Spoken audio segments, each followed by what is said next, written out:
I'm here.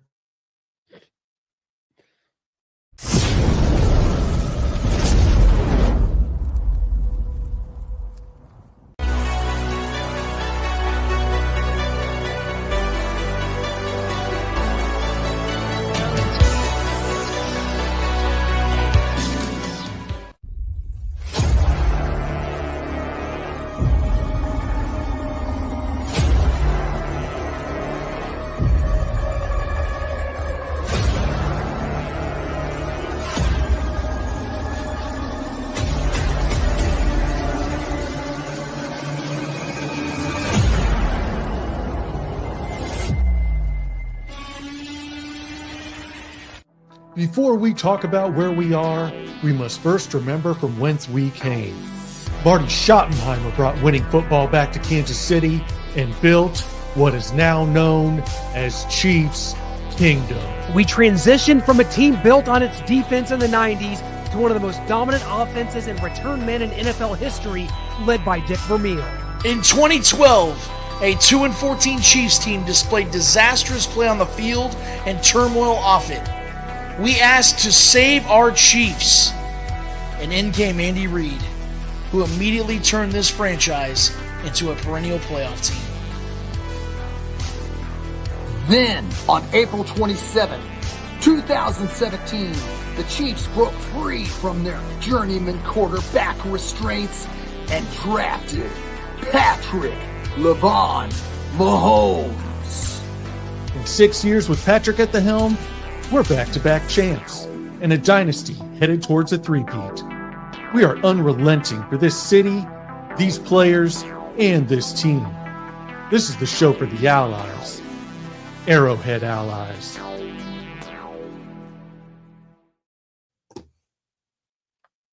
Everybody, this is Arrowhead Allies. How was your guys' weekend? Mine stunk. Let's get started.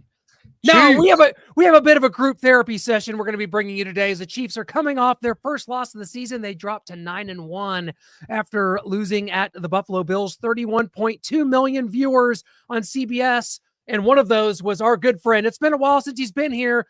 He's back, folks. Mr. Kansas City Sports, Frank Bowl, is here. Frank, how about you? How are you healing up, my friend, from your injury there? I'm on injured reserve. Okay, just come on, give me a break. You and most of the Chiefs' offensive weapons as well, so it's okay. Yeah, right. And you can tell my wife's not here because of my backdrop. Like, I'm it's like you're spotlit. There's like a spotlight on you. It looks great. I had to turn the lamp around with the spotlight. It droops like this. Don't worry about a thing. I'm still here. So yeah. So everything's good. For those who don't know, I ruptured my Achilles tendon, of all things, playing golf. Wow. Stepped in a hole and popped it and knew right away exactly what it was.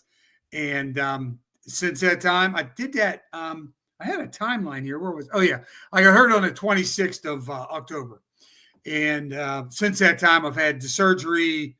Stitches were removed. I see the doctor again on, I think, about the 3rd of December. I think I might lose the crutches at that time. I'm hoping, and my all shout out to KCOI, Kansas City Orthopedic Institute. They're incredible. If you get hurt, when kids get hurt, sports related, they're the best. They're incredible. So can't say enough about them, taking care of this old man. It's my body parts, guys. I'm going downhill, so get me while you can. All right, I'm right here. Oh, Frank. Well, Frank, I hope to get you back up and running. As someone pointed out in the chat, golf is a contact sport. They're just looking out for you here, so it's going to be okay, though. Well, Frank, we're coming off of the Chiefs' the first loss. We thought this was a good time to bring you on. The Chiefs have now lost a football game, and things are getting a little murky here in the AFC. The Bills are 9-2. With a bit of an easier schedule going forward than the Chiefs will have, especially those last 5 games. So does this loss for the Chiefs sort of change your perception? Chiefs fans, haven't lost a game since last Christmas. There's a lot of freak out on Twitter. Where do you see things? Where are you able to kind of counterbalance that in your mind? Are things going to be okay around here, Frank? No, I think everything's going to be just fine, at least for the time being. We'll see. They do have some issues, and I'm sure we're going to go through all those as we go through here tonight. But and they do. The quarterback doesn't look the same. for whatever reason. A lot of it's offensive line play, I think. Mm. Guys in and out of the lineup all the time. He's changing receivers or whatever. In the past, he's always been able to overcome it. Pacheco's coming back. Juju is back. Hollywood Brown will be coming back. So I think those things will help. I think they'll really try to run the ball a lot so they can try to give Mahomes a little bit more time in the pocket when he can, just fake the run and just, drop back and throw his pass and have a little bit more time. But I will tell you this, okay? They're 9-1. They lost the game. Right away, what do you hear? Oh, thank goodness. It's okay. I'm glad we lost one now. This is good. We always lose to Buffalo during the regular season. Never lose them during the playoffs, which is all true. Okay, I'm not but how great would it have been? Think about this, man. Go undefeated, win the Super Bowl. All of a sudden, you're the greatest team in NFL history. No questions. Yeah. There's no comparison. There's no nothing. Okay. Especially when you're quarterback to this part of the season, they could have won that game. They had them at 4th and 2. They couldn't stop Josh Allen. Okay. Hats off to Josh Allen. But the whole deal is just the quarterback's not playing great. And they got guys in the lineup, left tackles awful. It's crazy. And yet they were still 9-0. And they're blocking last second field goals and they're kicking last second field goals. Last play of the drive or last play of the game or the last series of the game, they go down and get exactly what they need to win football games.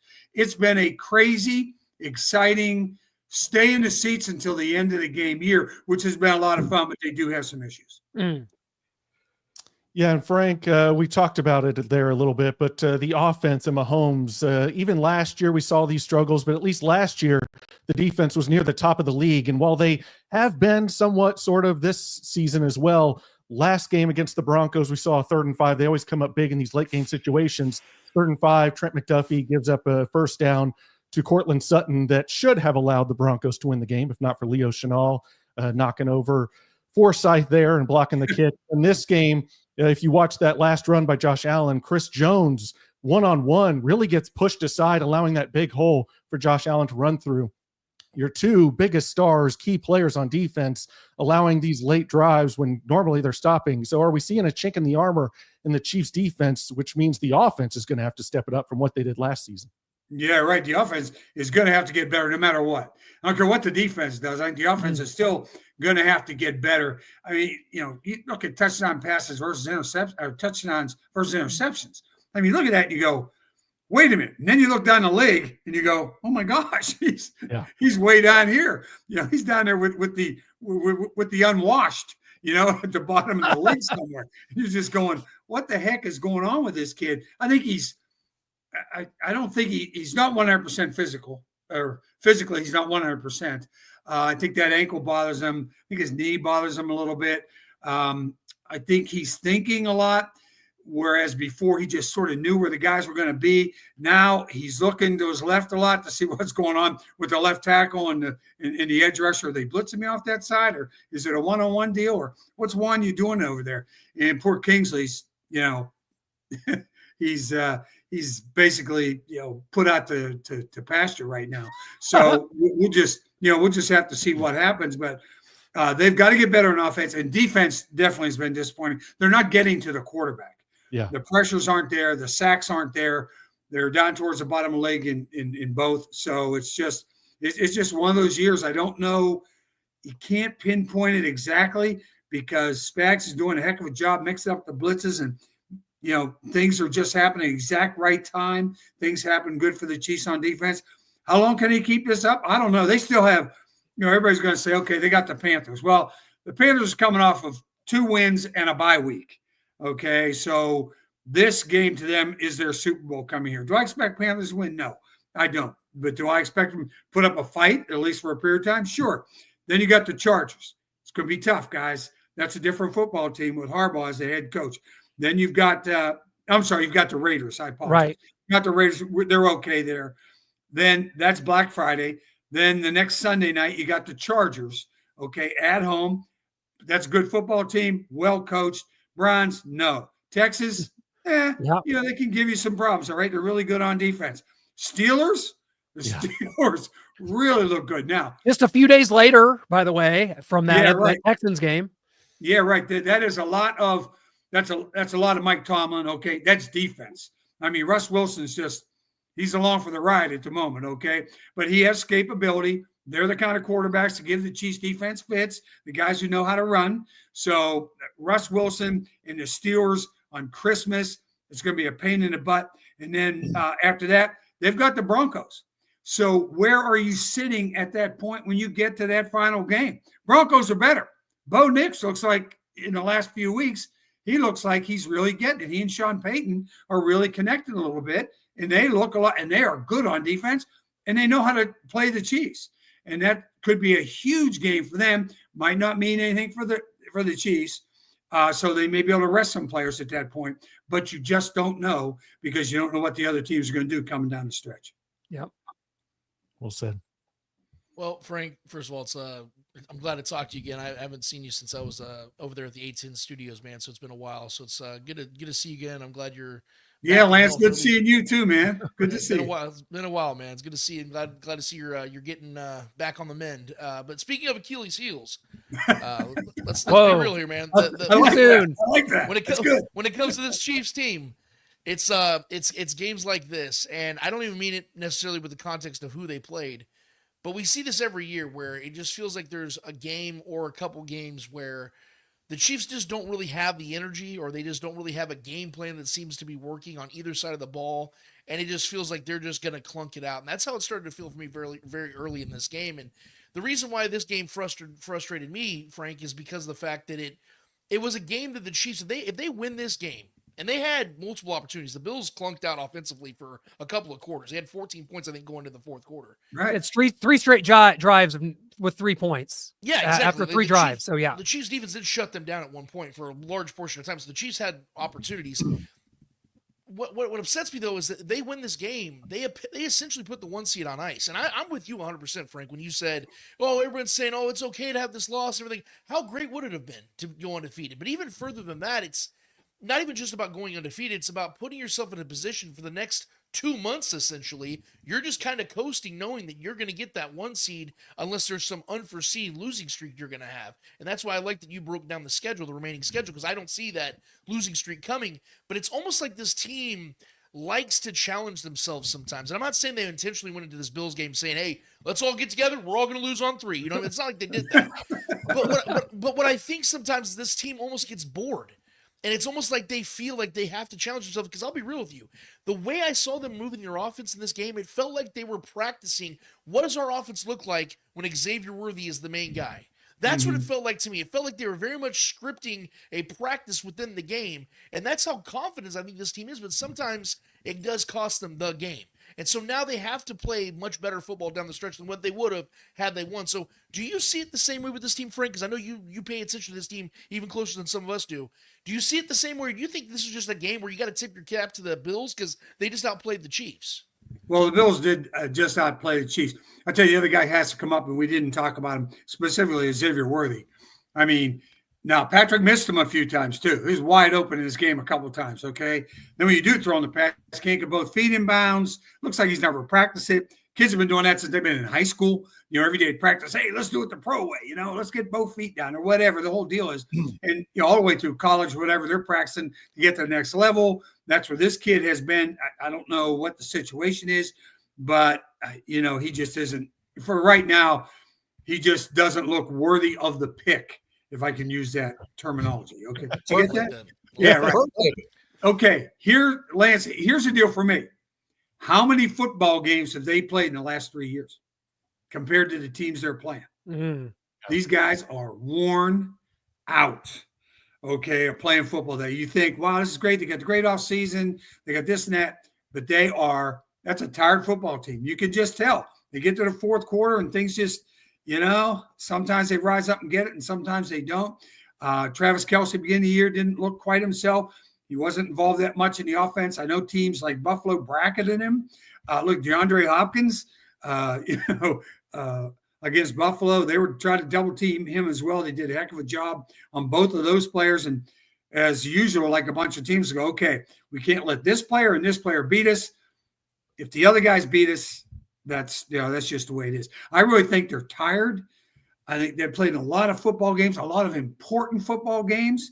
It's been this is the third straight long season for them, fourth straight long season, whatever. They are just, I mean, these guys, and I know not everybody played for the Chiefs this whole time, but your stars of the show are getting worn out. You can just see it.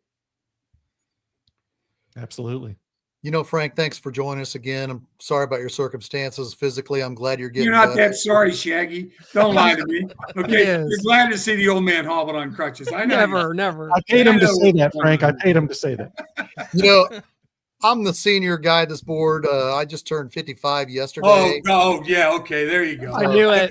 Okay, drop the age deal on me. Okay, that's ageism. I'm going to HR. I'll be right back. Hang on.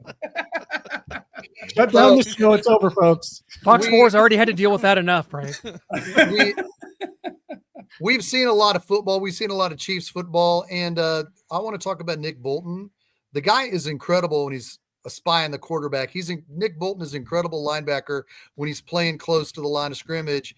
But in this defense, they drop him a lot in coverage. I know Willie Gay's gone, and there's a couple other linebackers that we don't have that Spags asked Nick Bolton to play, 20, 25, 30 yards down the field in coverage, covering a tight end.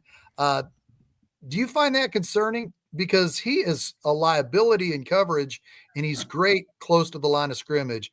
Am I making too big of a deal of this, Frank? Because I feel like when he's not spying the quarterback like he should have, in my opinion, on 4th and 2 with Josh Allen, he was 20 yards down the field. Are you concerned with how they're using Nick Bolton? Yeah, and I think that is the chink in his armor. Okay, he just sometimes you'll see. Well, I forget the game off the top of my head, and I know you guys remember. But he's only probably about 5 yards off the line of scrimmage. And the guy he's supposed to be watching runs right in front of him and just veers off to one side. And Bolton goes the other way. And you go, wait a minute, that's your guy. Where are you going? It's one of those. I think that's why you won't see them re-sign him. I think they'll go a different direction when this season's over. I know a lot of people don't want to hear that because they like the kid. He's a good kid. There's nothing wrong with the kid. But I just don't think he'll be worth the price that's probably going to be that he'll probably demand during the offseason. So I really don't expect Bolton to be back with the Kansas City Chiefs, but we have to deal with him for this year. Okay. Spy will be great, especially as you go down the list of teams we talked about those quarterbacks. You have to try to keep everybody in the pocket and just try to make them beat you throwing the ball downfield. But you're right. Nick Bolton has definitely been a liability in pass coverage. Well, you talk about this being kind of a tired team. We kind of take that for granted that these guys making these deep runs, going to this Super Bowl 2 straight years. And do you feel, though, that this injection of players that you're going to get back here is going to possibly mitigate that a bit? A Pacheco that maybe you get to see get some work even this Sunday against the Panthers. Maybe a Hollywood Brown here in December, if he can get some work in late in the season leading into the playoffs, that kind of changes the dynamics quite a bit. For this pass offense. Juju Smith-Schuster kind of got work back in a little bit as well. So, hitting this point of the season, to think about the 1-2 punch. I mean, Kareem Hunt's got more touches than any running back over the last 6 weeks. So to maybe be able to use a 1-2 punch of a Kareem Hunt and Isaiah Pacheco, to be able to, utilize your receivers better, because this receiving core was supposed to be completely different than the one we're seeing here. So there could be some good news. There could be some fresh bodies coming from the Chiefs, and maybe that kind of ignites this team a little bit down the stretch. Or am I off base on that? No, all that infusion, like when DeAndre Hopkins came, I think that gave them an infusion as well, even though he was sort of shut out this past week against Buffalo. Hats off to Buffalo for being able to shut off DeAndre Hopkins and Travis Kelce in the same football game. If they hadn't won, they would have just gone, you know what? I don't even want to see them in the playoffs now. Okay, Bills just go, hey, let the Chiefs have it. We're done. We can't beat them with what we just did. We almost didn't. We're going to be in a lot of trouble. But and then you get the teases all the time from Charles Omenihu. What is the situation there to try to help a little bit on that defensive line rotation? He would really help as well. But I think with the infusion, with Pacheco coming back, it's going to take some of the burden off of Kareem Hunt, so you can give him less touches and then sort of build him, get his strength back and build him after being basically worn out to this part of the season for the run and then the play, or for the run in the playoffs. And Pacheco will really help. And then, P. Ryan, you still have him in there. You can still use him. He'll be fine. So you got 3 guys there. That looks very, really solid. To me, one of the biggest surprises for me, who gets better and better every year, is Noah Gray. Mm-hmm. That guy has been phenomenal. Every time he's either in with Kelsey or he's in with Kelsey standing on the sideline, he does something. I don't know if the defenses are just going, 87's off, so we don't have to worry about the tight end right now. That's all going to end here pretty soon with if they're really looking at the game film of checking on where Noah Gray is and what he's doing, because he's just getting better and better. But with Hollywood Brown coming back, Juju getting back into it, you have DeAndre Hopkins every week getting better, total pro, great player, and then Travis Kelce, the whole thing. I just think things are looking up in that department. But again, you worry about the quarterback, you worry about protection, you worry about the little things. It was either the first or second, might have been the first series when Patrick just threw the ball out there and they intercepted. You remember, he just went, second play of the game. You just go, what was that? What are you doing? Why? What are you doing? Take the sack. Don't worry about it. It'll be okay. He just sort of throws the ball out there, and he does some things that have me scratching my head now. I think a lot of it is because when he used to do those things, one of his guys always caught the ball. Now when he's doing it, it's one of the other guys always catching the ball. So that's a concern for me. The left tackle is going to be a situation for them for the remainder of the season, no matter what they try to do out there. Because if they try to move Tooney out there or whatever they try to do, now all of a sudden you start the dominoes falling on the offensive line for cohesion up front. Well, something I said before the season was, why not sign Donovan Smith, even if he's not your starter, just to bring him in case of insurance, just to see, okay, we like these young guys. We like what we're seeing. We believe in their future and their growth. But if things go as they are going, we have this veteran to rely on. And now you're seeing that pick up some more steam amongst Chiefs Kingdom as the season goes on. They watch more of this disaster left tackle play. Do you think that's something that the Chiefs should consider, at least insurance policy? Because I say, like, Wanye Morris is the best of a bad situation between him and Kingsley. And I think if you bring in Donovan Smith, that would be the new best of a bad situation still. But what do you think about bringing in Donovan Smith? Yeah, obviously, I didn't turn my phone off. Okay, hang on a second. What's the alert? We just got kicked off the YouTube. Oregon, Ohio State, Texas, and Penn State, top third of the college football playoff ranking. Oh, it's on. It just came out, didn't it? I thought they were going to announce that Frank. I thought they were going to announce that Frank was on IR. Breaking news. Love it. I really thought they were going to announce that you were on IR, Frank. I really thought. No, I am on IR. I saw Schefter tweet. I've been on IR for a long time. Yeah, I think my only thoughts on if he was going to be the answer or at least really help them out, he'd be here by now. Okay, because I think they've had enough looks at Wanye and Kingsley, and you just, there's something holding them back, whether it's some of these guys who are still sitting on the curb, okay, or demanding too much money, which the Chiefs looks like it can't get under the salary cap, or whatever Brett Veach is doing. If Veach could do it and it fit what they were trying to do, I think it would have already been done. That's just my opinion. Now, tomorrow, okay, Wednesday, we could find out, they signed Donovan Smith and he's in or whatever, which would probably help him out because they think he'll be able to help in a really bad situation at left tackle. Yeah. I would love to sit here and talk about the left tackle position, but I'm gonna plead the fifth on all this because I have a lot of takes on Frank, and I'm gonna let that one. We're just gonna let that one stay over there for a little bit, Frank. But maybe you and I will talk at a different time about this because I have some takes, man. But I'm ready to move on from this. What's wrong? These guys won't let you talk. What is the problem with these guys? I feel like if I even mention the left tackle position right now, Clint is literally going to just do a backflip out of the room, and then you'll never see him again. And then don't worry about me, Lance. I got thick skin. No, there's a lot of frustration on my end as well, but I just think it's more about how the Chiefs have handled it more so than what's actually been the results of it. But I digress. The question I actually do want to ask you though, Frank, is because like I said, I'm ready to move on from this game. This is a bad taste in our mouth. Yes, the Chiefs are 9-1. Yes, they're still the 1 seed, but I didn't really like the effort from this game. So I'm moving on. You're right though. A lot of games have been played. They've played more games than any other franchise. They've won more games than any other franchise. They have more pressure than anybody out there in the NFL. Oh, sure. So So I get it. So I'm gonna accept this. So I'm willing to move on. But here's my thing, Frank, and I need you to really alleviate the stress on my mind right now, buddy. Good Because luck. the Chiefs. I know. Look, man, the Chiefs are playing a team this week. Yes, you're right. They're on a winning streak. They're bye weeks, all this stuff. But it's still the Carolina Panthers, man. And I need you to please tell me that I might be able to enjoy a Chiefs game this year without pulling the 8 hairs that are remaining on my head off, because I have not had fun all season yet. I love the winning, Frank. I love it. But the winning also comes with a price, and it's my age, and I'm aging quickly here, man. So I need you to tell me that this is the week where the Chiefs win 31-13, and we enjoy our Sunday. Please tell me that, Frank. You see this hair? See? We look Those alike, flowing man. We look locks. alike. I have more than 2. You know how many years I've been covering this outfit? Hey, you lived through the Scalp 80s, twins. so They're scalp twins. Romeo Crennel. Yeah, I was going to say he had flowing locks until 2012. You know, Frank Todd Gans. Haley. There goes Frank Gans. You know, John Frank McAfee. Gans. Drill the Gunners, baby. Drill the Gunners. You know, the whole deal. So it's just, I lost my hair. It's gone. I ain't telling you nothing. This is the NFL. You know, this team is good. Every team they get up against is just, it's their game. I mean, it's the biggest game of the year, especially for a team like this.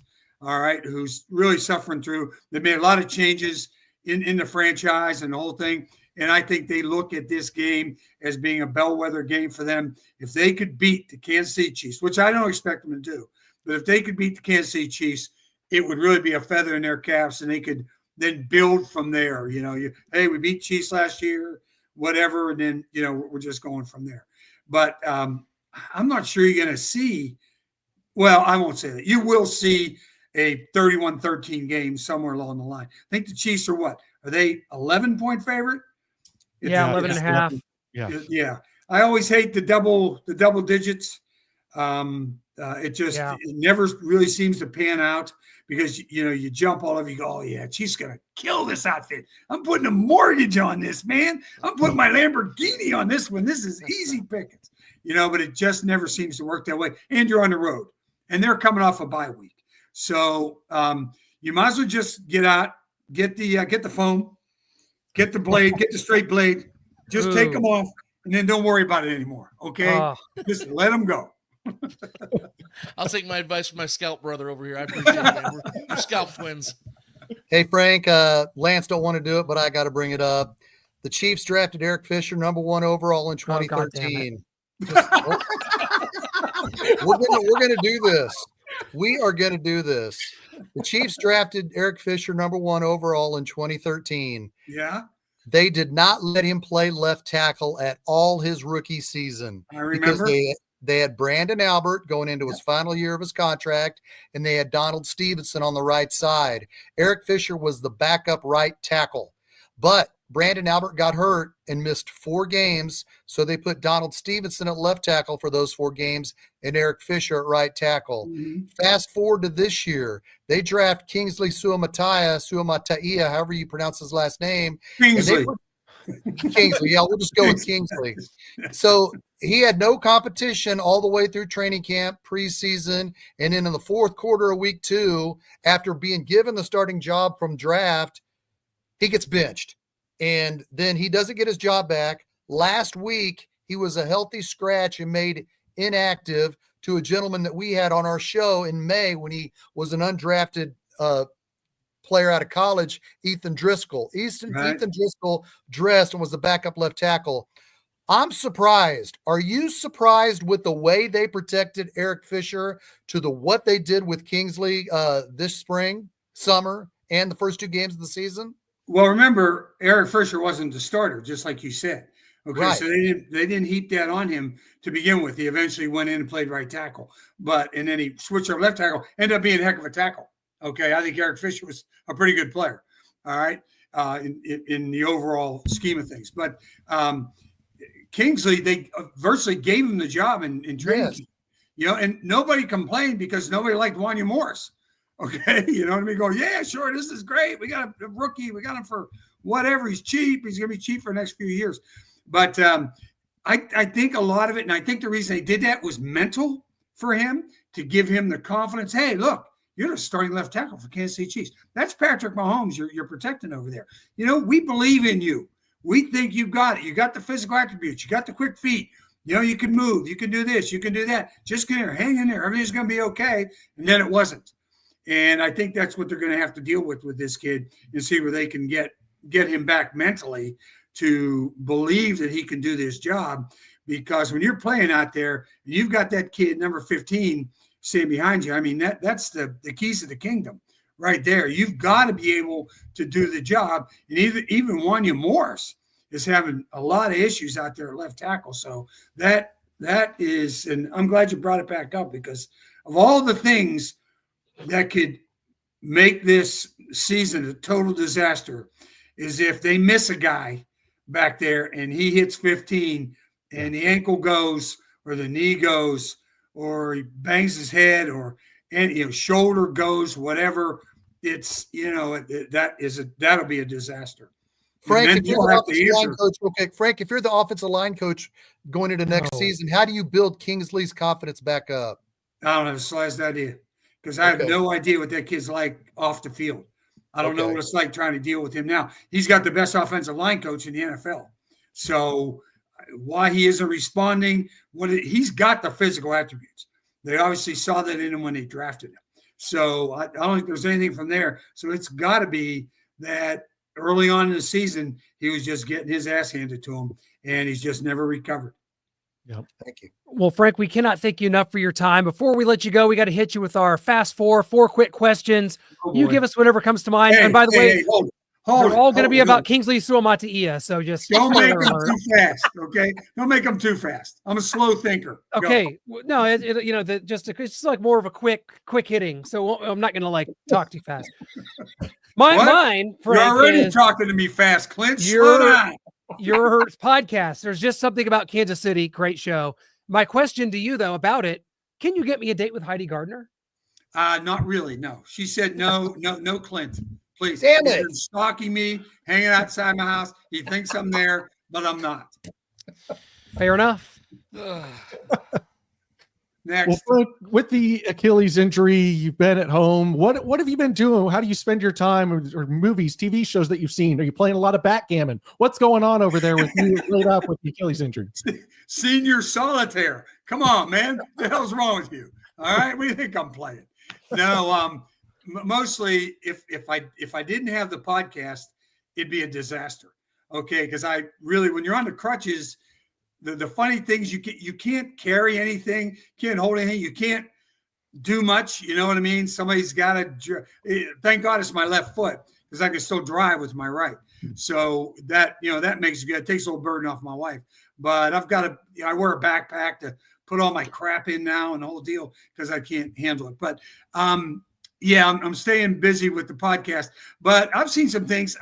Lincoln Lawyer, I think is really good. Okay, I'm watching obviously Yellowstone, the newest version, and Landman. Okay. Oh yeah, same. Billy Bob Thornton, I love him. Yeah, that guy's nuts. Okay, he's crazy. That's why I love him. He's just great. I've probably seen a couple others too, but I can't think off the top of my head. What else is coming? Can't wait for Gladiator 2. My son and I are going to go see that.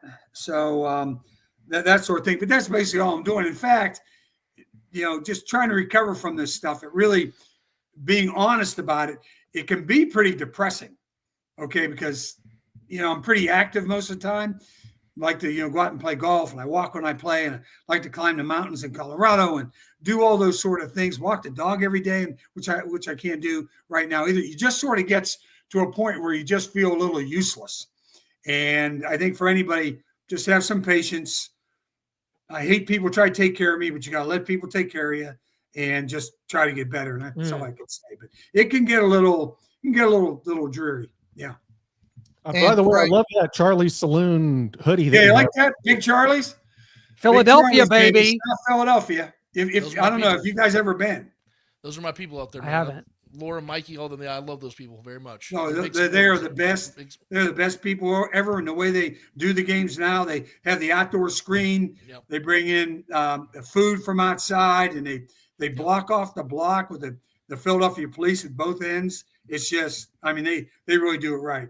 Anthony and Laura, they're just terrific people. Great. You got to get your Starcade Media hoodie. We got to get. Speaking Duh. Oh Duh. boy. No, we're That a little ain't my behind fault. on it. Okay. It ain't This me. is coming. Speaking of Pennsylvania, are you concerned with the game on Christmas being on Netflix in Pittsburgh? Good question. You know about the streaming issues, right? No matter what happens with Netflix, we'll get the game here. Oh, we're good. Yeah, we're good. Pittsburgh, if Netflix is still having a problem, I think Pittsburgh will get the game. Besides everybody else in the country, just go talk to Mike Tyson. I have no friggin' idea. Okay, but the deal is that was an absolute disaster, and I knew the fight was going to suck. Okay, there's no doubt. He's like 58 years old. It was a money grab. And the other thing is, and I even hate to say this, but because I used to love Mike Tyson when he came up and started doing stuff. Then he married Robin Givens, and he went to hell. Okay, so the deal was, I saw him working out, and they showed the workout videos, and he looked, Mike, just go out and do that in the first round. I don't care. It's okay. If the second round you're already spent and it's over, it's all right. Show us Mike Tyson. Never once did he do that. Never once he hit him with a flurry. Never once did he go barging in there and just tear him apart, or try to tear him apart. Might not have worked, but I think I would have done it. Okay, back to Netflix. If they have this disaster with the NFL, they're in deep poop at that point. You better not screw this one up. Not on Christmas Day, for God's sake. Man, I'm saying. Come on. Jeez, it's already bad enough that to play 3 games in 10 days. At least let us, the country see it, for God's sake. It could be a bad thing if, let's say, the Chiefs wrap up the 1 seed by then and say, hey, we're not playing our starters in that game, and they get a Christmas clunker. Well, you know what? We'll be that lucky. I don't think, you know what? I hate to say this, but it could be close to being wrapped up, but I think they might need that game. They might. That's true. Very they're likely. going to be a tough out. I told you, the Chargers, the Chargers, the Steelers, and the Broncos. If they have to play the Broncos, at the end there, it might not mean anything to them. So then they could rest everybody and let the Broncos. They won't let them win, but the Broncos have a pretty good chance to win at that point. So, Frank, Mike, I got a question for you because you said you don't feel very useful and everything. I mean this in the most lighthearted manner. That's when I'm normal. I don't feel useful. I understand. Now. Okay, Lance, come on. We have a lot of similarities. Trust me, man. I promise you, we have a lot in common. We might have to grab a beer one of these nights. But listen, man. Anytime. I think the best way that we can make you useful, because Clint kind of brought it up, and I'm gonna tail it. Can you get a date for Clint from anybody? Like, is there anybody that you know that maybe we can get Clint hooked up with? Because I feel like you have like that cherub, matchmaker vibe to you, Frank. I think you're just like one of those charming guys that just, hey, my buddy Clint over there, go talk to him. He's a real catch. Are you looking for a son-in-law? Hey Lance. Yeah. I got some advice for Clint. Okay. All right. Here we go. Get out of the basement and take a shower. Okay. So from that point on, you're good. All right. Just That's go. it. All right. It's hopeless. I'm taking it, Frank. You're not needing a son-in-law of any kind, I guess. No, huh? Both of my daughters are married. Yeah. Yes, that's it. That was my last hope. So I don't know why he's out here begging. He's a big sports media star here, and he's out here begging for a date. I know. Yeah, you wouldn't think. Who would think? Who would think a 40-year-old with a little bit of gray in the beard, little gray in the middle, and no hair on top would be in this position? Who would have ever dreamt it? It's sad. It's true. Hold it. Now, I don't know the answer to this, but has this 40-year-old ever been married? No. Well, that might be part of the problem. Okay, so, hey, what can I say? I chose sports, Frank. Sports chose me. Well, then you're married already, so don't worry about a thing. Okay? Yeah, thanks, Chiefs. Frank, thank you so much. It's a pleasure as always, man. We had a blast. It was just amazing to have you. We'll do it again soon. Get better, heal up, and get back on the golf course and get ready for some contact next time. You are a former football player at the University of Villanova, so. Yeah, thank you very much. Hey, Lance, anytime you want to have a beer, let me know, buddy. I will hit you up. I promise. But don't invite Clint because he'll be creeping on some women in the bar. You guys can get my seconds. It's okay. All right, thanks, boys. Frank. Have a good night. Yeah, love you, man. Frank. Love you guys are great. Love the best, you, Frank. the man. That was Frank Bowl, guys. We were able to bring what I consider a little bit of fun, a little bit of, the scene in Sling Blade where Doyle's like, I'm glad I could bring just a little bit of joy into your lives today. That's what this was Good today reference. here with Frank Bowl. Good Pat reference. Doyle. Good Pat reference. Doyle. Well, that's a little too much fun for me. So what a loss. Damn it. Bills 30, Chiefs 21. It was bound to be used. Yeah, and I made this twice. This is the third time. I didn't get to use it the 2 times You could prior. have made it 10 times all year. Finally, the Chiefs come through and I get to use it. I didn't really want to, but I've been making it. At least it makes sense. The Chiefs lose. Some of the stats, the Chiefs didn't run the ball a lot. Xavier Worthy had the most catches. It was just kind of a, like, were they trying things? Is Andy Reid holding things close to the vest? Does he actually keep things and doesn't go all out in some of these regular season games, knowing that there's a bigger goal in mind in the playoffs? It's an interesting thing that a lot of Chiefs fans and Chiefs Kingdom have talked about. Does he really hold things close to the vest? Are they keeping some bullets in the chamber for the playoffs? You think yes, but also, God, you really want this game. You're fighting for a 1 seed. You don't want to give the Bills this game. Are they really keeping something close to the vest? Lance, do you think that there's some credence to that they hold some stuff back, even though they do have a lot to play for here in the regular season and in this game? Yeah, see, the thing that there's a lot of narratives out there that Chiefs fans like to share that makes them feel better. And one of those is, and I've heard it several times over, is it's good that they got a loss. They needed this to humble themselves. I'm sorry, I don't really see a team that's out there walking around cocky as hell. I see a very focused team. I see a driven team. I don't see a lot of arrogance on the Chiefs. So I don't really understand that one. And quite frankly, I don't really buy that they needed to lose a game in order to understand how to win. Because this team wins more than anybody. That's why that's such a bad take to me. But what I will say is I do buy this one. I do buy that the Chiefs are a team that keep things in reserve, and it frustrates the hell out of me in the moment. Right now, it frustrates me. But I understand what they're doing because it's worked time and time and time again, where we see them and they know, like, there's a great chance we're facing Buffalo again at some point in the postseason. There's a great chance we're going to see the Baltimore Ravens again in the postseason. They might see both of those teams at some point in the postseason. So what they do is they give them a taste, a smidgen, if you will, of what it is that they're actually trying to, utilize against this team to counteract whatever they're putting out there, because these teams have nothing to lose. They're out there trying to, win a Super Bowl, trying to get to the Chiefs level, so they can't be worried about what they're putting on film or not putting on film. The Chiefs are at that position now where they can afford to have those types of games where they're saying, hey, look, let's try to figure out this opponent. Let's see what they're giving us. So by the time we're in January and maybe February, we will know exactly what they're bringing at us, their best strength, their greatest punch, their greatest counter, and we're going to have that counter to that counter. So I definitely think that is the case. I don't, like I said, I don't like it in the moment because I did not like the energy. I did not like the execution at all because I was hyping this game up for the majority of this week because for the first time it felt like Patrick Mahomes had legitimate weapons across the board. Juju's back, good, possession receiver. D-Hop's a month in on the offense. Travis Kelce's been having really good games. Kareem Hunt's been an absolute monster out of the backfield. Like, it felt like they had a nucleus finally this season, and they played so flat. These guys were not utilized. Travis Kelce had 2 catches for 8 yards. D-Hop was basically completely shut down for 3 catches, I think, for 29.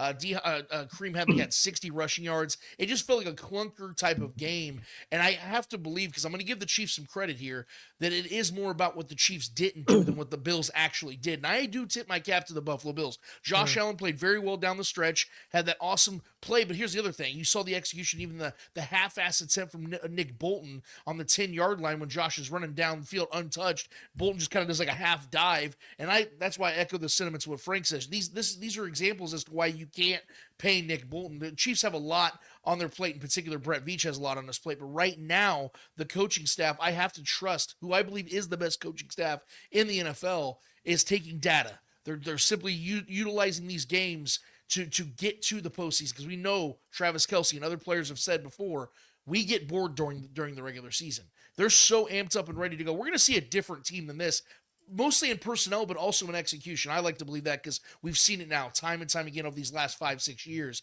So I do believe it has more to do with Andy Reid and Spags being a little more on the conservative side. If they win, great. Obviously, 10-0 is better than 9-1. But they're willing to sacrifice a game like this in the regular season in order to counteract whatever the Bills are going to throw their way in January, if in fact they end up playing each other.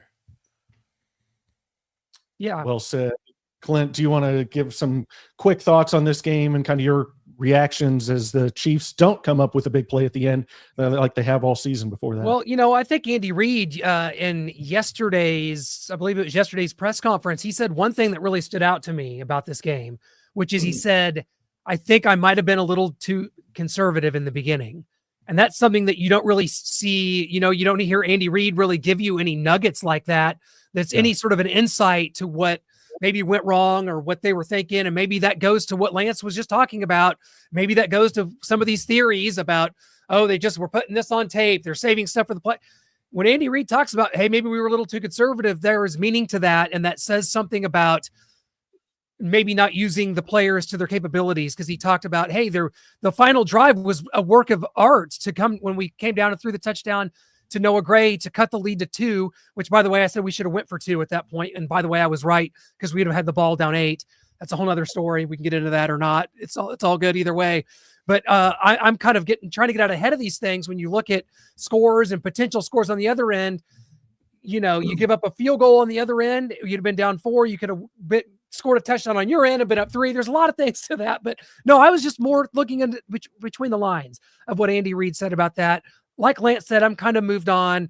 It was something that a lot of us in the back of our minds thought we all picked the Chiefs to lose this game, I think, before the season. So there was a reason before that, or at least 3 of the 4 of us did. But, I'm kind of moved on from it. It's going to be a dogfight. The Chiefs are going to have to be, guys, 15-2 to be the 1 seed. Newsflash, 15-2. Yeah. We're lucky. I know Andy Reid said that he could have done things. He was too conservative. When you look at, maybe he was talking about D-Hop only had 5 targets. Yeah. That's unacceptable. Yes, Xavier Worthy had that 4-catch, 61-yard drive and a touchdown, which put the Chiefs up top 7-6. But there never should be a case where DeAndre Hopkins only gets 5 targets. He's the difference maker. He's the reason why. I mean, he's the stud. He's the Hall of Famer. He has to have more than 5 targets. And Kareem Hunt is getting worn down. Let's be honest, guys. The Chiefs could have lost the last 3 games. If Tampa Bay goes for 2 and gets it, yes, the Chiefs still had 27 seconds and 3 timeouts. They could have gotten field goal range, but it was raining hard. So if I would be unfair to put that on Butker. The Chiefs could have lost that game. If Leo Chenal doesn't make the freaking play to win the game against Denver, we could have lost that game. But Chenal won it. The point being is the last 3 games, the Chiefs defense let the teams go right down the field. There was no stopping. And we said here before the Buccaneer game, and we praised the defense. The defense is our new identity. The defense. Well, now we got a concern for the last 3 games. Chris Jones only has 3 or 4 sacks the entire season. I got a concern with Nick Bolton, which I brought up to Frank Bull. Why isn't Nick Bolton a spy all the time? All the time be a spy. But I guess we got to trust Spags and to figure out why he doesn't do that consistently. And I know I asked Noah to create a chart on that play of 4th and 2 because I could not understand why Nick Bolton wasn't the spy for Josh Allen. So Noah, if you could bring up that chart, that chalkboard you put together, please explain that to me and our viewers, why Nick Bolton wasn't the spy. Yeah, I'll try to go through it quickly, but also do it justice here. Here's the personnel that was on the field on that last 4th and 2 Josh Allen run. As you see, all 3 linebackers are out there. Leo Chenal, Nick Bolton, Drew Tranquil, Justin Reed, and Trent McDuffie are kind of on the ends of the defensive line there.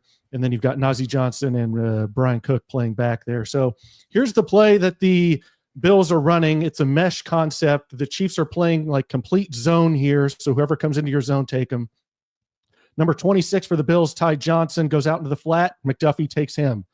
Okay, you got Curtis Samuel, a receiver in the backfield next to Josh Allen. He does an out route. Justin Reed takes him because he comes into his zone. Okay, then you've got Amari Cooper coming all the way across the formation. He goes into Drew Tranquil's zone. Drew Tranquil takes him. Then you've got Dawson Knox on this right side, number 88, going across. Leo Chenal takes him. Then you've got Mac Hollins, number 13, coming across the formation into Nick Bolton's zone, but then he turns up the field. And so Nick Bolton has to kind of vacate that zone close to the line and follow Mac Hollins up the field. And Brian Cook is helping on that. Nazeeh Johnson on the outside, number 13, is helping with Justin Reed and Drew Tranquil's zone there. The big part of this play is you'll kind of see it begin here in the mesh concept, guys crossing past each other. The big problem with this play, and I'm shocked by this, Mike Pinnell's being double teamed, Chris Jones is single teamed and gets dominated. He gets pushed all the way to the side, one-on-one, and that allows this big old Karlaftis is coming around the end. If Chris Jones is there, then maybe Karlaftis has time to get there, but it allows this big gaping hole that Josh Allen can run through. Inches, they say this game, it's a game of inches. Karlaftis is almost able to knock his arm and maybe cause a fumble there, but Josh Allen escapes that and is getting down the field. And you see that Drew Tranquil can't get off his guy and turn back in time to get it. Nazeeh Johnson there at about the 18-yard line. He's just too small and he's a little bit out of position trying to get to Josh. And he just kind of falls by the wayside. And you can see him on the ground at the 12 there. He misses the tackle. Nick Bolton, like Lance talked about, flailing here. And Brian Cook doesn't make the tackle at the end. And so that's why Nick Bolton wasn't covered. They were just playing a zone. Mac Hollins took it deep, and that made Nick Bolton chase him deep because he came through a zone. He had to follow him there. And it was just people out of position. And the main thing is that Chris Jones, you're paid the big money. Like I said, Trent McDuffie on that 3rd and 5 against the Broncos lost to Cortland Sutton, which should have allowed them to win that game if not for Leo Chenal. Chris Jones lost his one-on-one matchup very badly, which allowed that 4th and 2 to take place. And then I don't really like what Nazeeh Johnson's bringing on defense. Brian Cook always seems like he's there to make a play 2 steps too late. So that's my fair enough. Good stuff, man. Thank you, Noah, for that. I think it's important for not only me to see it, but the viewers to see it, because we love Chris Jones so much that we give him a free pass because he's the Reggie White of the defense. He's the Hall of Famer. He's the guy that we love. He's the guy that we're thrilled got his deal. But Chris Jones needs to remember he got dominated and sleep on that all week so he can up his game, because 4 sacks through 10 games of the season, it's unacceptable with that contract. Yeah, it was such a rare play that I actually was of the belief that Chris Jones was held, because from the broadcast side, it did look like he was.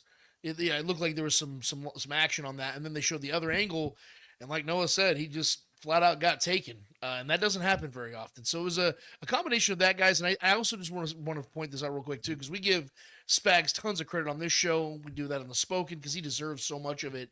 But because of the fact this is the first game the Chiefs have given up 30 points in almost 2 whole seasons, you have to start to wonder why. And to me, I just felt like, and again, this comes back to the idea that maybe they were just really just tinkering with things and seeing what the Bills were going to do here, because this is the 4th time now in a row the Bills have beaten the Chiefs in the regular season, and for different reasons, but there's always something that makes you feel a little different about the game. It felt like Spags was either one side or the other. It felt like he was either being all in on aggressive blitz schemes or playing soft shell coverage. It was never like, when you see him mix it up and you can't really tell what he's doing to disguise blitzes, it always felt like you knew that McDuffie was coming in or Bolton was coming in. Like you kind of knew at that time. And it wasn't that Josh was checking it on the other side. It just was very apparent and very obvious. I felt like Spags was really intentionally not showing the Bills anything. And right now I don't like that. But in the playoffs, I think we're all going to really appreciate it, because if the Chiefs and Bills end up playing in the playoffs, regardless of where it's at, I do believe it will be at Arrowhead. But if it even is in Buffalo, I feel very confident that Spags is going to clamp that offense down.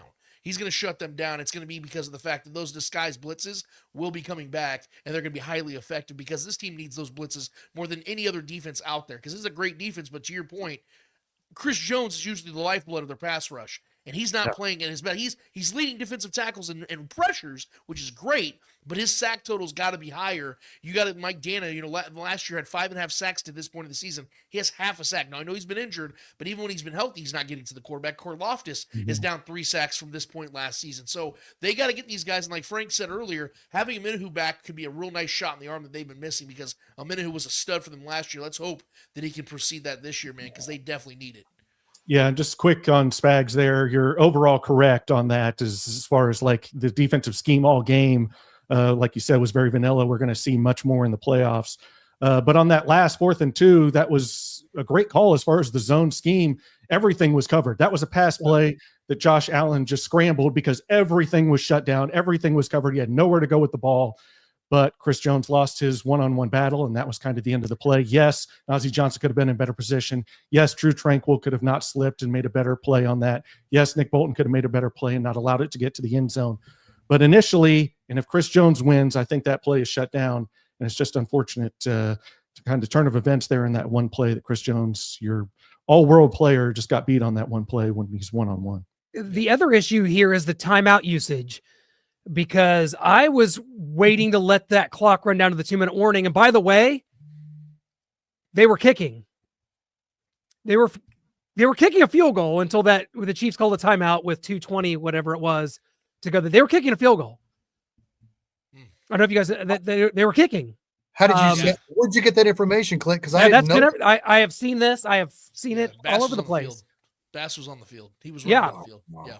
They were kicking a field goal and I was in favor of letting that run down to the 2-minute warning, saving our, how much time do you need? And I'd rather have the timeouts and, a minute 50 than, it's just what was really the difference there. And I think that, Sean McDermott with that extra time, hey, let's go win this. We've seen Patrick Mahomes get the ball one too many times with a chance, and let's not do that. And I think that changed the course of that play calling. I think it changed the course of the game. And you let them settle for a field goal there, and it's obviously you got a chance to go win it with a touchdown. So it's all circumstantial now, and it's kind of on to Carolina from there, and a lot to break down. And Noah, fantastic job. I think we need to implement that as a big part of our show. We'll call it X's and O's with Noah. Ty Routon, I will make sure that is a part of the show moving forward. Now we definitely just got kicked off of YouTube. Dang it. But hey, Chiefs fans. Oh, gosh. What are we doing? I called out Trent McDuffie for the Broncos play, 3rd and 5. I called out Chris Jones on that 4th and 2 against the Bills. Fair is fair. And there's been some talk about Patrick Mahomes. Shannon Sharp says, I'm very concerned about Patrick. He hasn't played well all year. They're not really pushing the ball down the field. Patrick Mahomes is missing throws that he would normally never miss. And then we look at the stats here. And from his entire career as a starter, 2018 to right now, these last 2 years has been over a year and a half of not great football from Patrick Mahomes. The defense carried him last year. Not sure if he can. And Lance, you have something to say, so I'm going to cut it off. Good to you. Yes, let me say this, man, because Shannon Sharp is not technically wrong here. Okay, he's making fair observations that Patrick is not having his best season, but this is a prime example of Patrick Mahomes being his own worst enemy because he is his own standard. Patrick Mahomes cannot be compared to anybody else in the history of this game. So when he's not throwing 5,000 yards and 45 plus touchdowns, the automatic assumption is, or the automatic question is, what's wrong? Why isn't he playing to the level of his capabilities? Because we are and I'm speaking for myself here, we are consumed with statistics. We are consumed with domination. We are consumed with our teams beating teams like the Lions are right now. But as we have learned, man, there is context to all of this. When Patrick Mahomes first came into this league, he had a loaded offense with no film on him. So he walked into a situation where he had 2 reliable tackles. Sorry, Clint, but I had to say it. Hey, he had 2 reliable tackles. You're right. Okay? He had 2 reliable tackles. He had 3 awesome receiving options. He had guys that he could. Kareem Hunt was an absolute freak out of the backfield. I mean, these are things that he had to his access, and the NFL was learning who he was in live time. So he was able to dominate the league with his talent and his surreal ability to catch on so quickly that we've never seen anything like him before. So now that in year 7, year 8, the league is caught up a little bit, and he's not having his best season. But wouldn't you know, when he finally gets DeAndre Hopkins, he's thrown 3 times as many touchdowns as he's thrown interceptions. There's no coincidence to that his numbers are going to get better. He's going to play better when he has guys that he can rely on. That's why it was so confusing in this Bills game that he didn't go to the well. He didn't go to the guys that he knows he can rely on, because that's the way that they're going to win games at this point. With the tackle situation being what it is, they have to be able to go after these guys and get the quick screen game going, get the run game going. That's the only way they're going to win, because this isn't the same Chiefs team from 6 years ago, and I wish people understood that. that it's not going to last like that forever. That's just not reality, man. Patrick's still going to put up numbers, but it's not going to be every year he throws for 5,200 yards and 50 touchdowns. That's not the reality. So I understand the truth to this. The stats are down, but the Chiefs are the freaking 1 seed because they have Patrick Mahomes as their quarterback. Like, we have to start giving him some credit too at the same time. He's not having his best season, but he's the guy that every team, if they were being truthful right now, they could say whatever they want on TV because they, grabbed the wrong straw. But if we were all being honest here, if we were all starting a franchise today, no one hesitates. They're taking Patrick Mahomes because they know what this dude does in January and February. And that's all I got to say about that, man, because it just pisses me off that we have these conversations in November. I heard Damian Woody saying, oh, Josh Allen's the best quarterback in the NFL. Yeah. Like, we're having these hot take conversations over and over Yeah. again every damn year. Yes. And here we are. I apologize. I totally stole your thunder, go bro. I for it. apologize. But this stuff genuinely pisses me off. Because here we are, these people are putting themselves on the record, but when Patrick Mahomes wins the Super Bowl again, wins the Super Bowl MVP again, these people are going to act like they never said this shit. And this is exactly what they're doing to themselves. So when people like me hold on to these receipts all damn year, people think that I'm being facetious. People think I'm being hateful. No, I'm calling your crap out because you were saying this dumb crap in November and December and then want to pretend like, oh, of course Patrick's the greatest. We already knew that. You guys weren't saying this stuff now. So live in the now. Be real about it and say, look, he's not playing his best football, but you guys always gave Tom Brady the credit when he wasn't putting up Aaron Rodgers numbers, when he wasn't putting up Peyton Manning numbers, but you knew what he did in January and February. Why can't Patrick Mahomes get that same credit? When is he finally going to get that credit, man? Because for whatever reason, maybe it's the sensationalism of the world we live in today, but this man does not get the same credit, and it pisses me off because he's the greatest thing we've ever seen at the quarterback position, and until I see anything different, I'm going to stick with that, and I would pick this man 100 times out of 100 times to be my quarterback to lead me into the postseason. I love that. Well said. Yes. You love what Damian Woody said. You'll love what Bills Mafia is posting out there, that because they won this regular season game, they've won 4 against Patrick, that the results are in. And in the case of Josh Allen, Patrick Mahomes, he is your daddy, even though, wait, you lose every single time in the playoffs? That is just further proof that Bills Mafia, this is their Super Bowl. These regular season matchups, they won it. They got the Super Bowl. And then I guess Von Miller's out here doing favors for Broncos country. I got you guys. This is like the person that's got season tickets to Disneyland, like the Chiefs do, versus the kid that grew up in kind of a rough household and gets to go finally when they're 9 years old. One time you look around, you see Goofy for the first time, you're taking every picture.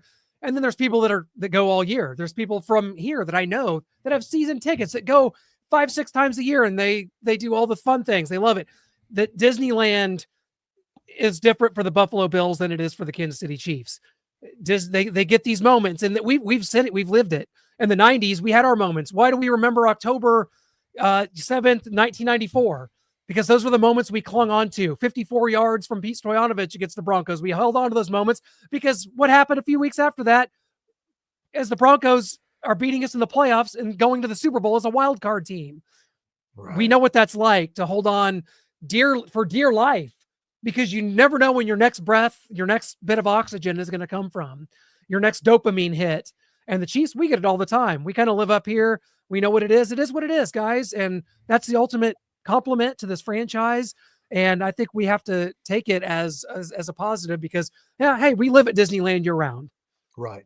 My one question is, and I want all three of you to answer it real quickly if you can, because I know we're running short on time.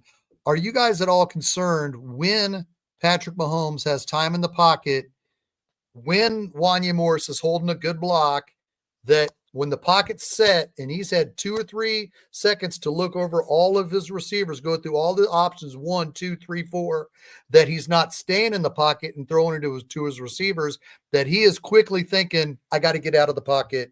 And when he gets out of the pocket, he either does something great and runs for 9 yards. Don't get me wrong. I'm not going to say he doesn't do anything great, but sometimes it seems like you find yourself thinking, watching the game, just stay in the pocket and hit D-Hop, or just stay in that pocket, because it's asking him to do too much to quickly get out of the pocket when he gets time to pass, when he's getting help from the entire offensive line. Do you guys see what I'm saying? And does that concern you? Sure. Yes, it concerns me a great deal. And the thing that we've talked about on our show is the fact that we don't understand why the game plan isn't different. We know what their initial idea was coming into the season. They wanted to have the high-flying offense because that's what they were going to have with Hollywood Brown, Xavier Worthy blooming, Rashee Rice in year 2, Travis Kelce still around, having a great effective run game, and Isaiah Pacheco and other guys around that. But that's not the reality now. And it feels like they still try to go for the home run ball constantly. And it drives me insane. That's why I was of the belief this game was utilized in the way of, let's see what this offense looks like if we're giving Xavier Worthy volume targets. That's what they looked like. They look like an offense that's going to be clunking throughout the entire game because he's not ready. Patrick Mahomes and him are still not on the same page. It just hasn't developed between them two. So I'm with you, Shaggy. What should have been happening is 2-step drops, quick screens, dump off screens, getting Kareem Hunt involved in the pass game. Getting Kareem Hunt involved at all would have been sweet. Like, that's the whole point of this game. That's why I am convinced that the Chiefs just said, hey, we're just going to experiment in this one and see what happens, because it does not make any logical sense that they're playing the style of offense they're playing with as much heinous activity that's going on at the tackle's position, right? I'm not even just talking about left tackle. Juwan Taylor's been struggling too, guys. Like, I want to give him credit. He has been struggling, both in penalties and in pressures. So I can't really sit here and say I'm confident in him right now. And if we're not confident in him, you think Patrick Mahomes is? Like Frank was saying earlier, the man's thinking in the pocket. You do not want to be thinking while you're in the pocket. You want to be reacting in the pocket. And Patrick doesn't have that comfortability right now, along with the injuries he's dealing with. So, yes, it's frustrating as hell that the game plan and the coaching strategy is not setting him up for success. They're basically just telling Patrick, all right, man, go out there and wheel and deal and do your thing, and let's see what the wizard does. It's pissing me off, man, because I think that is insanely intelligent as Andy Reid is and Matt Nagy both are as the brainstormers of the offense. I think a lot of times they just rely on the greatness of Patrick Mahomes, that they almost kind of fall back and just get in awe like everyone else. Remember, like the Buccaneers in the Super Bowl? Like, damn, look at this guy. It's just so incredible watching him. I think everybody kind of gets in that mode sometimes, instead of setting him up for the success and putting him in a position to succeed better and be more efficient with his abilities. And it drives me nuts, man. So I'm with you, Shaggy, on that completely, man. Yeah, my quick thing on it is just that I think that while they can help him with scheme and game plan, like you said, Lance, there are times where they're going to have 3, 5, 7-step drops. And when he does have that, he's just not trusting it. And I don't think he will all season. So they're going to have to go more to a heavy run game, quick action. They're going to have to make those adjustments to the scheme and game plan, like you mentioned. I think when we get Pacheco back, the two-headed monster, that'll take some load off of Kareem Hunt, and he'll be able to be more effective. And then you get Pacheco's physical, violent run, and you can stay more in between the tackles and rely on your good offensive linemen, the middle three. And yeah, I mean, Wanya's getting beat instantaneously, and so Mahomes is feeling that. And then when he tries to escape that and go to his right, as soon as he starts doing that, then Juwan Taylor's getting beat. And so there's nowhere for him to run. And so, yeah, they're going to have to change up some things in the scheme and game plan to help that out, because there's no Willie Roaf's coming in, Anthony Munoz's, Walter Jones, Jonathan Ogden's to help this right now. And so they're going to have to. Donovan Smith's? Well, that's remain to be seen, but we got predictions, and I don't want to get into that. So I'm glad you brought up predictions, because, guys, I don't know if you know much about August baseball, but I want you to think about that. I hate the game of baseball. I can't believe it exists. So, but I'm going to remember that on Sunday. Chiefs Panthers is going to be one of those days where I look at it, I'm going to be sitting there going, you know what? I need to take back everything I've ever said about baseball. That's what this game is going to be. If you remember going to New England last year, it was a get right game for the Chiefs, and it was a 27-17 win. I'm going to go with something like that. Not quite covering the spread, but make me longing for the days of a hot, sultry August afternoon in which my team is 24 games under 500. Mariners and Rangers or something. That's what Sunday is going to be at noon in Carolina. It's like a game that takes place in a black hole. Did it actually happen? It's like, did that in 10 years, we will not ever remember this game took place. Let's hope not, because Lance or Clint, you're cracking me up tonight, dude. You're nailing it with you're nailing it with your knowledge, but you're cracking me up. Let's just remember, I know this is a different team, but 7 years ago today, the Chiefs just came off of a tough loss at Dallas. We were 11.5-point favorites. Wow. Does that sound familiar? Yes, because the Chiefs are 11.5-point favorites this Sunday. The Chiefs were 11.5-point favorites going into the Meadowlands to play the New York Giants, who were 1-9. And the Chiefs lost in overtime 12-9. Yeah. Now, I know people might be saying, hold on, Shaggy. That was Alex Smith.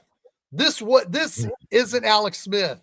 But what I'm saying is there was no way even Alex Smith should have went into the New York Giants with that team and lost 12-9. It happened. But this is a different team. Yes, the Panthers are coming off a bye after winning their last two. Bryce Young's feeling good. But I still like the Chiefs 21-10. Fair, very fair. What do you think, Lance? Well, I'm going to say this quick, guys. I think that this is a game where I would love to believe it's going to be stress-free, but I think that the score is going to be a little closer than what I would like, but I do believe the Chiefs are going to control this one. I do believe they're going to be able to get out of this game healthy and get out of this game with a comfortable enough win to where it makes sense that this is how the game went between them and a team they clearly are just better than. I understand the Panthers are on a winning streak, yada, yada, yada. Bryce Young is not a good quarterback. This is not a good team. Mr. Tepper sucks. He's the worst owner in the freaking NFL. Yes. I want justice for that for Cam Newton, by the way, because he's been completely disbarred from this franchise, even though he was the only reason they had any relevance over the last 10, 15 years. But I digress. Chiefs are going to win this game 24-13. I think they're going to be right at the spread.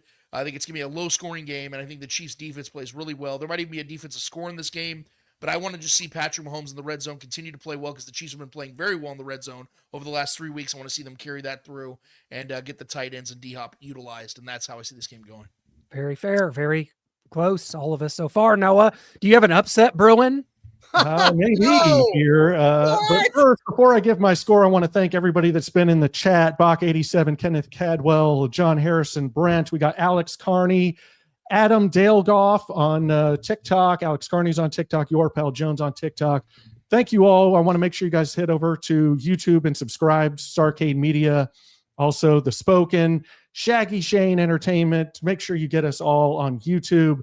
And we thank you all for watching and participating in the comments. Couldn't do this show without you guys. 23-13 Chiefs. I like it.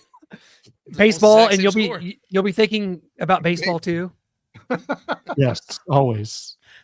I love baseball. It's my favorite. I just have to get through this season. So What I do you can think, Clint? You want to say it, supporting. Clint? You want to say it, Clint? What? No, We're desperately out of time. We are desperately out of time. Our producers are waving. This could be like WCW Halloween Havoc 98, where the pay-per-view subscribers are all blacked out. We could be done. It could be over. Goodbye. Go Chiefs! Kimbalander is joining the Chiefs postgame show. Clint already left. Make sure you're tuned in. It might be like an hour and a half after the game, but tune in to War Chant Wrap Up. Go Chiefs!